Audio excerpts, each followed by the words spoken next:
네, 오늘은 인스타 피드 같은 인생이라는 제목으로 함께 말씀을 나누도록 하겠습니다. 여러분, 한 주간 평안하셨나요?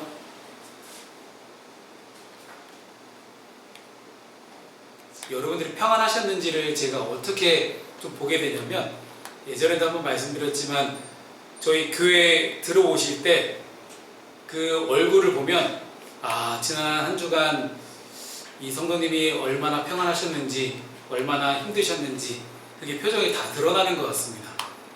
그래서 여러분의 표정을 보면서 기도할 제목이 또 늘어나는구나 하는 그런 분들도 있습니다. 여기서 하나 더 여쭤보겠습니다. 언제 평안함을 느끼실까요? 언제 평안하다고 느끼세요?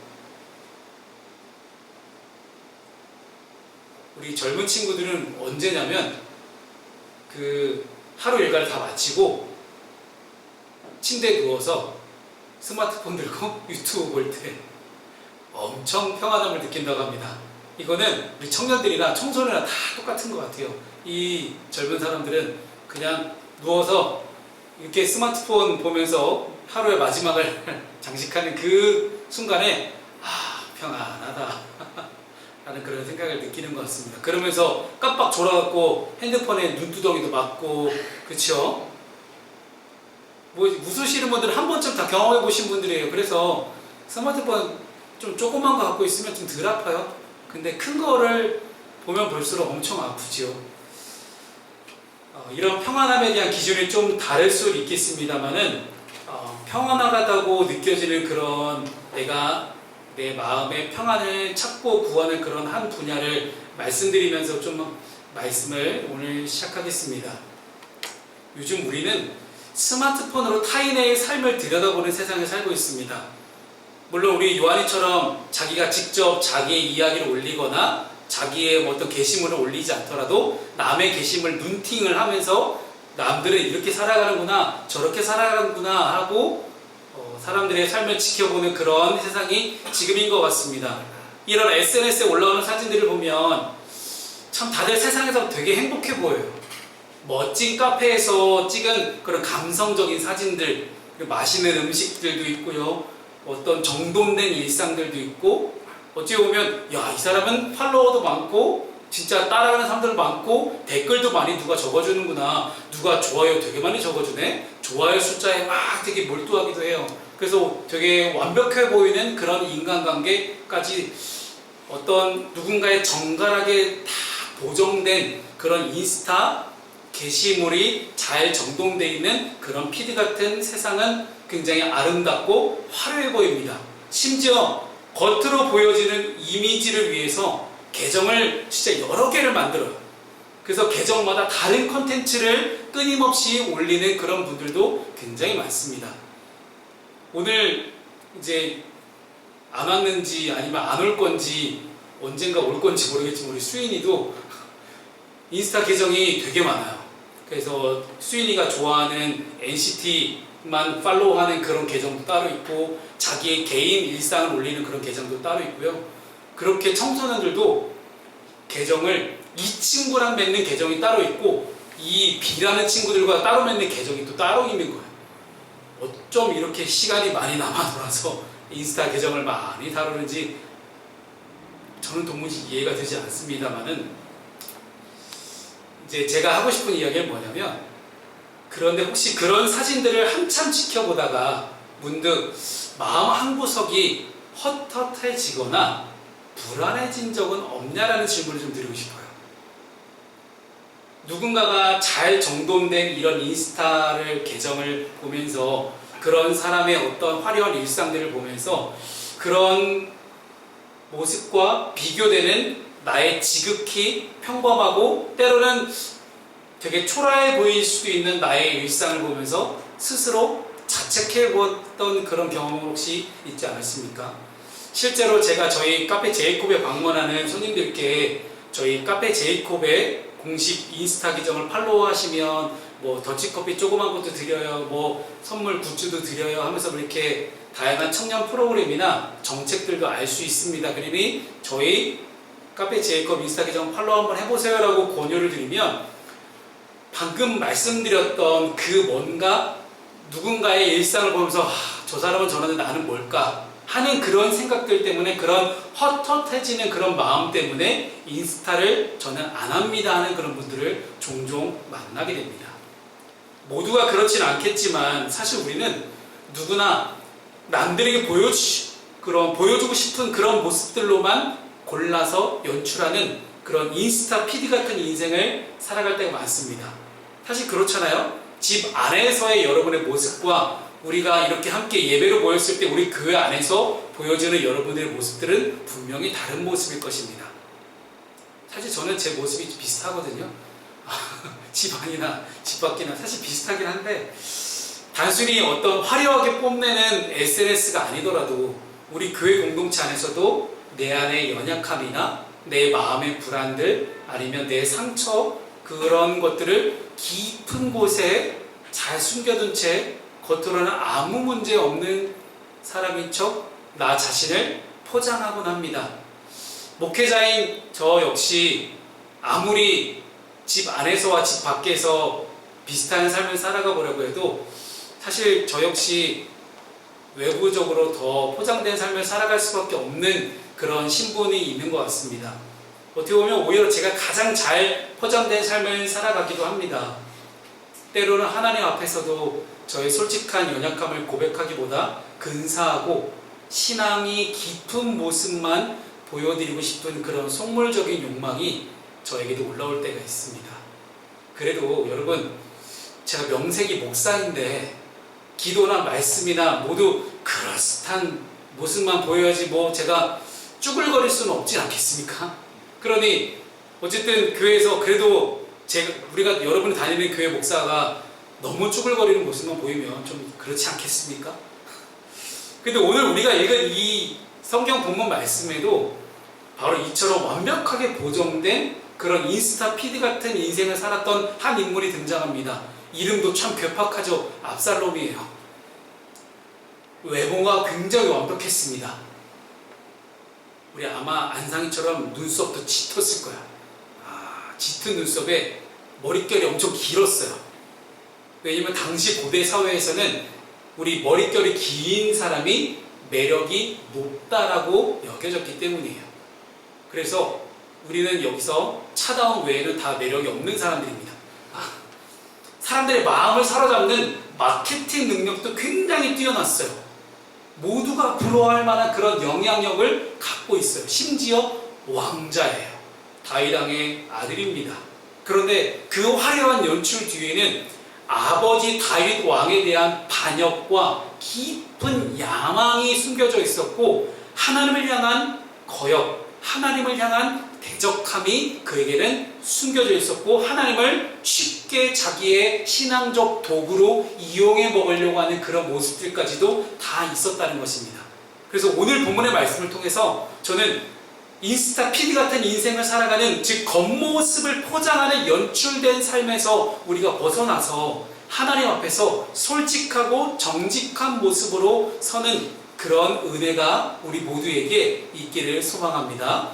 자, 첫 번째 말씀은 외모의 화려함과 진실의 부재입니다. 오늘 본문의 6절 말씀을 함께 읽어보도록 하겠습니다. 자, 시작. 이스라엘 무리 중에 왕께 재판을 청하러 오는 자들마다 압살롬의 행함이 이와 같아서 이스라엘 사람의 마음을 압살롬이 훔칩니다. 아멘. 여러분, 오늘 본문의 말씀을 봤더니 압살롬이 자식이 자신을 위해서 병거와 말을 준비합니다. 그리고 호위병 50명을 그 앞에 세웁니다. 그리고 아침 일찍 일어나서 성문 옆에 딱 서가지고 왕에게 판결을 받으러 가는 사람들에게 친절하게 접근합니다. 그리고 그 백성들의 손을 마주잡고 입을 맞추며 그들의 억울함을 다 들어주는 그런 액션을 취하기 시작합니다. 근데 오늘 본문 6절 말씀에서 이 모습을 두고 압살롬이 이스라엘 사람들의 마음을 훔쳤다라고 기록을 하거든요. 훔쳤다라는 것은 단순히 어떤 그 사람의 마음을 훔쳤다라는 게 호감을 얻었다는 그런 수준이 아니라, 이 훔쳤다라는 이 단어가 가지고 있는 속뜻은 정당한 권한이 없는 사람이 자신의 목적을 위해서 타인의 소유를 속임수로 몰래 뺏어오는 그런 강도에게 해당하는 행위가 바로 이 훔쳤다라는 단어 안에 숨겨져 있는 속뜻이에요. 이 단어의 뜻만 보아도 알 수 있듯이 압살롬이 이스라엘 백성들에게 보여준 친절과 공감은 진정한 사랑이나 돌봄을 쌓은 것이 아니었습니다. 오직 자신의 정치적 야망을 이루기 위해서 철저하게 계산되고 연출된 쇼였음이 이 훔쳤다는 단어 안에 다 들어가 있는 것입니다. 우리는 종종 외적으로 보이는 그런 화려함과 친절함 속에 속아 넘어가곤 합니다. 현대 사회는 겉으로 보여지는 이미지나 혹은 브랜딩이 모든 것을 결정하는 것처럼 보입니다. 그런데 이 훔쳤다는 단어가 우리에게 똑같이 경고하는 것은 뭐냐면 우리의 마음속에 진실됨, 진정성, 진실함이 빠져있는 그런 외적인 연출은 결국 타인의 마음을 훔치고 공동체를 파괴하는 그런 결과를 가져오게 된다는 것입니다. 하나님께서 오늘 압살롬의 말씀을 통해서 우리에게 원하시는 그런 모습은 단순히 그리스도인으로서 그래 내가 그래도 푸른스 교회를 다니고 예수 믿는 사람이니 예수 믿는 사람답게 이 정도 친절은 베풀어야 되지 않겠어? 라고 생각하는 그런 모습이 아니에요. 그런 그리스도인으로서 연출되는 그런 친절이 아니라 하나님께서 나에게 부어주신 그 원초적 사랑을 하나님의 그 아라페적인 그 사랑을 어떻게 하면 내가 누군가에게 그대로 전달할 수 있을까? 하나님도 값없이 나를 사랑하셨으니 나도 또 다른 누군가를 값없이 어떻게 하면 사랑할 수 있을까를 고민하면서 우리의 삶 속에 진실된 사랑으로 누군가에게 다가가는 그런 모습들을 하나님 우리에게 원하고 계십니다. 그래서 우리가 진실된 마음으로 누군가에게 진정성으로 다가가서 하나님의 사랑을 베풀어 줄 수 있는 그런 진심의 사랑, 그런 모습들이 우리 모두에게 있기를 소망합니다. 그래서 요한 1서 3장 18절은 이렇게 우리에게 말씀합니다. 함께 우리 읽어볼까요? 함께 읽습니다. 시작! 자녀들아, 우리가 말과 혀로만 사랑하지 말고 오직 행함과 진실함으로 하자. 아멘. 여러분, 이 말씀을 믿는 사람답게, 그리스도인답게 우리가 행함과 진실함으로 함께 많은 이들을 대하고 그렇게 진정성 있게 다가갈 수 있는 우리가 되기를 소망합니다. 여러분, 거짓말을 하게 되면 거짓된 마음으로 다가가면 그 사람이 모를 수는 있어요. 그런데 여러분, 거짓은 또 다른 거짓을 낳게 됩니다.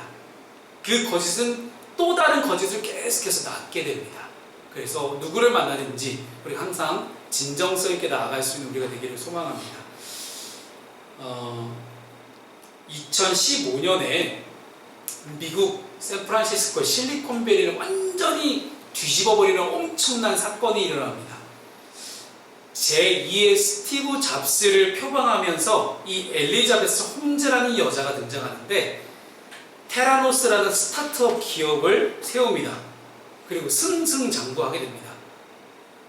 2003년에 이 홈즈라는 이 여자가 손가락 끝에서 채취한 혈액 몇 방울만으로도 질병을 진단할 수 있는 기계를 개발했다 라고 얘기를 한 거예요. 그래서 이 실리콘밸리 전체가 다 들썩였어요. 야, 그게 어떻게 가능하냐. 그래서 이걸 끝에 혈액 몇 방울만으로도 모든 암을 다 진단할 수 있다 라고 그렇게 얘기를 했던 거예요.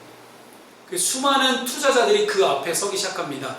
진짜 미국에 내노로 하는 수많은 투자자들이 다 줄을 서서 이 엘리자베스 홈즈에게 돈을 대기 시작했습니다. 명문대를 자퇴한 천재의 여성 사업가라는 그런 타이틀과 검은색 목폴라 티셔츠, 완벽하게 연출된 이미지로 수많은 투자자와 대중의 마음을 훔치기 시작하지만 실제 그 속에는 실체가 없었습니다. 사기였죠. 그런데 2015년에 월스트리트 저널에서 이 테라노스라는 이 기업에 대한 탐사 보도를 시작합니다. 모든 것을 파헤치기 시작해요. 결국 진실이 빠진 화려한 모습은 결국 수많은 사람들에게 상처를 남기고 무너지기 시작합니다. 여러분, 저와 여러분의 신앙도 마찬가지입니다. 하나님은 우리의 포장된 겉모습이 아니라 있는 그대로의 연약한 중심을 보시는 분이십니다. 그렇게 솔직하게 우리가 하나님께 나아갈 때 하나님께서는 우리의 부족함은 채워주시고 넘치면 나눌 수 있는 그런 여유를 우리에게 허락하실 것입니다. 그래서 드리는 3회제 적용 질문 첫 번째입니다. 나의 겉모습과 속마음은 얼마나 일치하고 있습니까? 여러분의 겉모습과 속마음이 얼마나 맞닿아 있는지 우리 스스로를 함께 돌아볼 수 있는 그런 오늘 말씀 시간이 될 수 있기를 소망합니다. 자, 이제 그렇다면 압살롬은 왜 이렇게까지 자신의 모습을 포장하면서 사람들의 마음을 훔쳐야만 했을까요? 그의 속마음에는 어떤 생각들이 자리 잡고 있을까요? 두 번째는 신앙의 이름으로 포장된 야망이 있었기 때문입니다. 오늘 본문의 8절 말씀을 함께 읽어보겠습니다. 자, 다같이 시작. 당신의 종이 아람 그술에 있을 때 서원하기를 만일 여호와께서 반드시 나를 예루살렘으로 돌아가게 하시면 내가 여호와를 섬기리이다 하였나이다. 아멘. 무려 4년 동안 예루살렘 성문에 서서 수많은 이스라엘 백성들의 마음을 훔쳐왔던 이 압살롬이 이제 드디어 때가 됐다라는 생각을 하기 시작합니다. 지난 4년 동안 자신이 마음을 훔쳤던 사람들의 숫자를 세보니 그럴듯하게 괜찮은 숫자가 모인 것 같아요. 자, 이제 이 사람들은 바로 내 사람들이다. 이 사람들과 함께라면 나는 큰 일을 도모할 수 있겠다. 내 사람들이다라는 생각을 하기 시작합니다. 그래서 아버지 다윗 왕에게 가서 자신이 여호와께 서원한 것이 있으니 헤브론에 가서 그 서원을 갚게 해달라고 요청합니다. 아버지 다윗으로부터 멀리 떨어져 보려는 아버지 다윗의 눈을 피해서 몰래 반역을 기획하는 그런 모습입니다. 그런데 반역을 기획하는 것까지는 그럴 수 있다 쳐요. 그 사람 압살롬의 개인의 자유일 수 있겠죠. 그런데 중요한 것은 명분이에요. 주님을 위해 선을 갚겠다라는 그런 거룩한 명분을 가짜로 내세우기 시작합니다. 여러분 8절 말씀에서 자신이 아람 땅 그술에 있을 때 여호와께서 나를 예루살렘에 돌아오게 하시면 여호와를 섬기리라 라고 서원했다라고 말합니다. 여기 섬기다라는 해당하는 히브리어가 아바드거든요. 섬기다가 아바드라는 단어를 쓰는데 이 아바드라는 단어는 종이 주인의 절대적인 권위 아래에서 복종하며 예배하고 봉사하는 그런 행위를 뜻하는 단어가 바로 아바드입니다. 즉 자신의 모든 삶을 하나님의 주권 아래에 내려놓는 완전한 헌신을 아바드라는 단어를 쓸 수 있어요. 그런데 오늘 이 압살롬이 자신의 입으로 고백하는 아바드는 무슨 뜻입니까? 하나님을 위한 진정한 경배, 헌신의 의미가 담겨져 있지 않았습니다. 오직 압살롬 지금 뭐가 중요했냐면 다윗 왕의 눈을 피해서 헤브론으로 내려가서 반역을 하기 위해 거룩한 예배의 단어를 자신의 도구로 이용했을 뿐입니다. 겉으로는 되게 믿음이 좋은 척하고 있어요. 신앙적 언어, 명분을 잘 사용해서 자신의 종교적 신실함을 연출하는 동시에 그 뒤에서는 반역을 꾀하고 있는 그런 이중적인 모습, 겉과 속이 다른 모습, 자신의 정치적 야망을 위해서, 자신의 개인적 욕심을 위해서 신앙을 잘못 이용하고 있는 그런 잘못된 신앙인의 모습을 압살롬이 우리에게 보여주고 있습니다.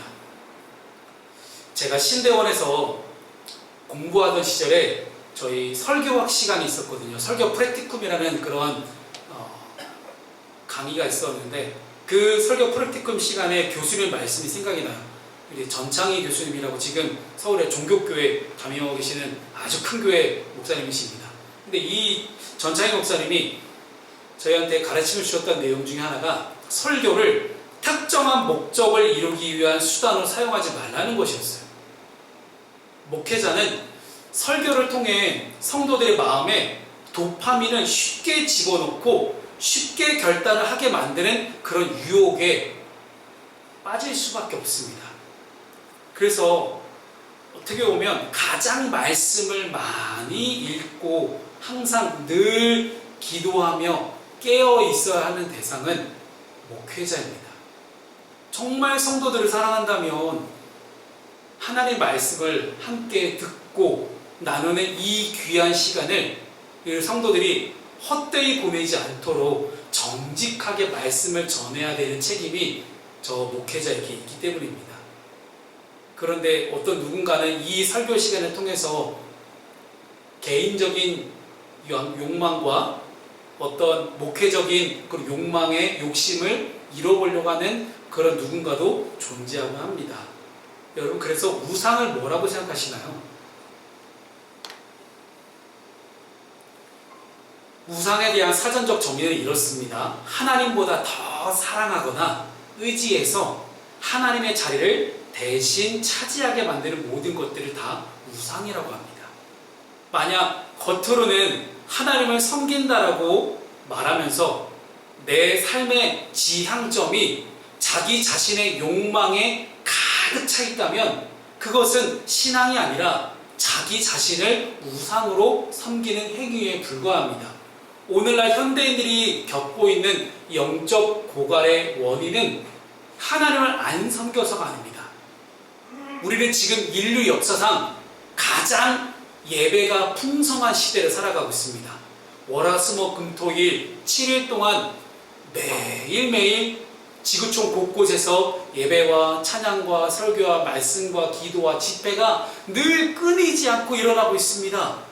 이렇게 하나님을 많이 예배하는데 왜 전체적으로 영적 고갈은 점점 가속화되고 있는 걸까요? 바로 하나님을 나의 야망, 나의 개인적 야망, 아니면 우리 공동체적인 야망을 이루기 위한 도구로 이용하려 하기 때문입니다. 이제는 이런 압살롬처럼 연출되어 있는 그런 신앙의 가면을 벗어던지고 참된 종의 자세로 진짜 하나님 앞에 서서 하나님을 아바듯 섬길 수 있는 그런 솔직한 저와 여러분 될 수 있기를 주님의 이름으로 축복합니다. 아멘. 두 번째 삶의 적용 질문을 드려봅니다. 하나님의 이름을 나의 욕망을 위해 쓰고 있지는 않습니까?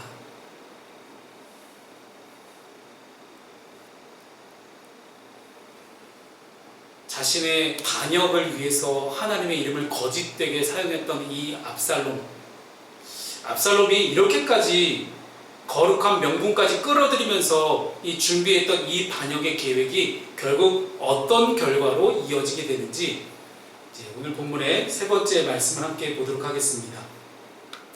은밀하게 모의를 해보지만 사실 그 공동체가 보잘것없는 그런 언제 흩어져도 이상하지 않는 그런 응집력 없는 그런 사람들이라면 어떨까요? 본문의 12절 말씀을 함께 우리 읽어보도록 하겠습니다. 자, 함께 읽습니다. 시작. 제사 드릴 때 압살롬이 사람을 보내 다윗의 모사 길로 사람 아히도벨을 그의 성읍 길로에서 청하여 온지라. 반역하는 일이 커감에 압살롬에게로 돌아오는 백성이 많아지니라. 아멘. 그럼 오늘 본문의 10절에서 12절까지 말씀을 보게 되면 압살롬은 정탐꾼을 이스라엘 모든 지파 가운데 다 보냅니다. 그리고 나팔소리를 일제히 나타나게 하는데 일제히 나팔소리를 불게 되면 압살롬이 헤브론에서 왕이 되었다라고 사람들이 소리치게 만듭니다. 그리고 예루살렘에 청함을 받은 200명의 사람을 데리고 내려갑니다. 그리고 그들은 압살롬이 꾸민 그 계략을 알지 못한 채 그저 순진하게 따라갔습니다. 그래, 내 마음을 알아주는 거 저 압살롬밖에 없었어. 그래, 내 손 그때 내가 힘들고 어려울 때 내 손 잡아준 게 누구야? 압살롬이었어. 나 힘들고 정말 어려울 때 나를 끌어안아주고 내 눈물을 닦아주며 나와 함께했던 그 압살롬. 그래, 나는 저 압살롬과 함께 하겠어 하고 그 압살롬과 함께 내려갔던 사람 200명. 근데 그 중에는 다윗의 책사였던 아히도벨까지 함께 따라갔습니다. 그리고 압살롬은 그렇게 자기네 세력을 강화하고 확장해 나갑니다. 근데 오늘 12절 끝부분을 보시게 되면 여러분, 압살롬에게로 돌아오는 백성이 많아지니라 라고 기록을 하거든요. 좋은 얘기잖아요. 많아졌다라는 거. 여기서 모이다, 많아지다로 번역된 히브리어가 라브라는 단어입니다. 라브라는 단어인데 이 단어가 단순히 숫자가 늘어났다는 것을 넘어서서 제어할 수 없을 정도로 거대해진 양적 세력과 영적 압박감을 뜻하는 단어가 바로 이 라브예요. 즉 압살롬은 외적 세력을 그냥 양만 풍성하게 늘리는 그 작업들을 하고 있습니다.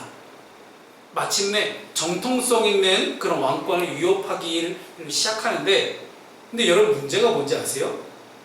우두머리가 압살롬이잖아요. 압살롬을 비롯한 이 모든 200명을 비롯한 아이도벨이 또 자기 주인이었던 다윗을 배반한 거잖아요.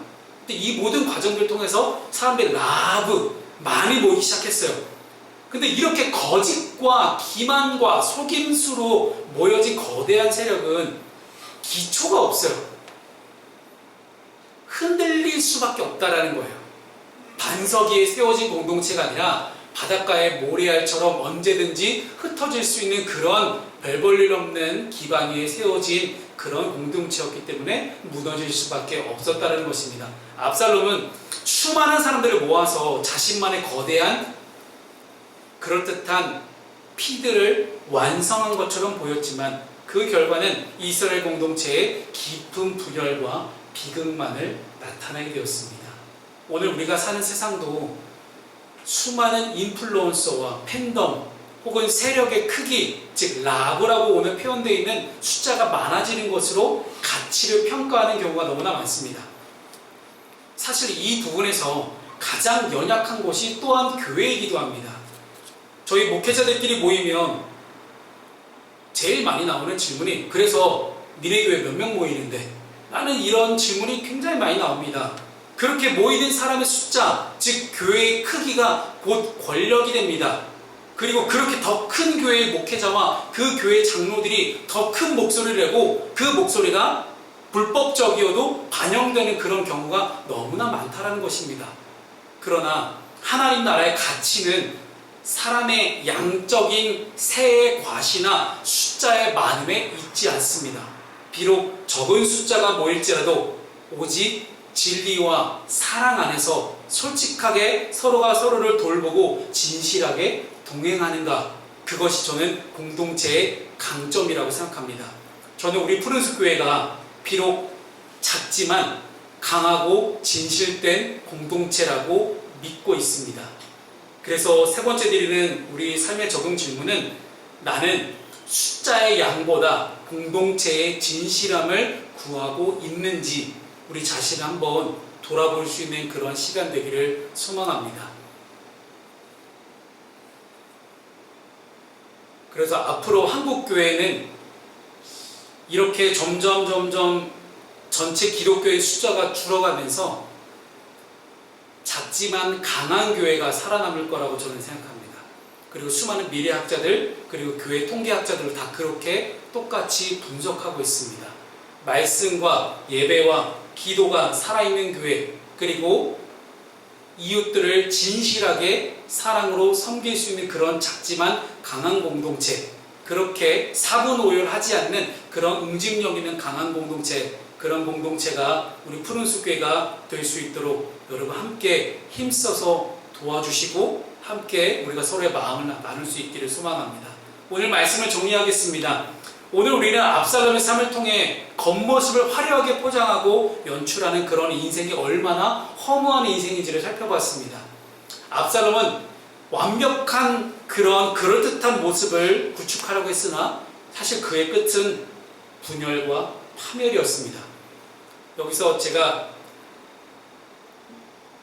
이제 이 뒷이야기를 잠깐 들려드릴까요? 결국 압살롬은 어떻게 죽습니까? 자기가 그렇게 자랑하던 긴 머리, 그 긴 머리가 도망가다가, 말 타고 도망가다가 나뭇가지에 자기 긴 머리가 걸려서 대롱대롱 매달리게 됩니다. 그리고 그렇게 비참하게 그는 그 자리에서 최후를 맞이하게 됩니다. 그런 비참한 최후를 우리가 맞이하고 싶지 않다면 우리는 어떻게 해야 될까요? 예수 그리스도를 닮아갈 수 있으면 좋겠습니다. 예수님은 압살롬처럼 자기를 위해 병거와 말을 준비하지 않으셨습니다. 화려한 호위병 대신에 예루살렘 성으로 입성하시면서 볼품없는 나귀 새끼를 타고 들어가십니다. 외모를 포장해서 사람들의 마음을 훔치지 않으셨습니다. 오히려 자신의 몸과 자신의 생명을 십자가에 완전히 내어주심으로 우리를 향한 진정한 사랑을 증명하셨습니다. 따라서 예수님은 우리의 연출된 신앙이나 완벽한 스펙을 보고 찾아오지 않으십니다. 사람 숫자가 많이 모이는 그런 큰 교회만 예수님 계신 것도 아닙니다. 불안하고 자격 없고 연약한 투성인 우리 있는 모습 그대로를 안아주시기 위해서 십자가를 지셨습니다. 주님의 그 완전한 사랑, 그 사랑이 우리 안에 들어올 때 비로소 우리는 타인에게 잘 보이기 위해서 인생을 연출해야 되는 고단한 중압감에서 자유로워질 수 있습니다. 사랑하는 여러분, 이제 연출을 한번 끝내볼 수 있기를 소망합니다. 가면을 벗고 하나님 앞에 솔직하게 한번 나아가봤으면 좋겠습니다. 이번 한 주간 우리 주변의 이웃과 성도들에게 연출되어 있는 그런 가짜 친절이 아니라 진실한 사랑을 한번 전해봅시다. 당장 거창한 일을 하지 않아도 좋습니다.